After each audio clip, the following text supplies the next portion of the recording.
Today we're checking out the BSA Electronics 100 amp RV Power Spy. This Power Spy is in a metal case. It has twin meters, one for each phase, and a set of common outlets that are used in an RV park. This unit is designed to go underneath your RV for power export. It is not outdoor rated. There is no cover on this. We have breakers for each of the big outlets. We have breakers for the meter as well as the duplex outlet here. So that's just for that. That one's just for these two.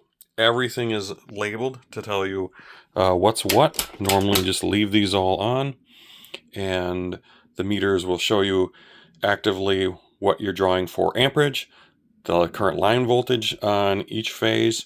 It'll calculate then the wattage based upon those two, and even calculates kilowatt hours, which that value is stored between power outages, and you can reset it with a ballpoint pen by pressing and holding that button for about 5 seconds.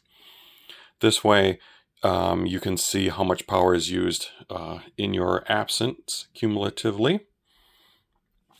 And that's it. This is just a temp cord so we can power it up. Thanks for watching.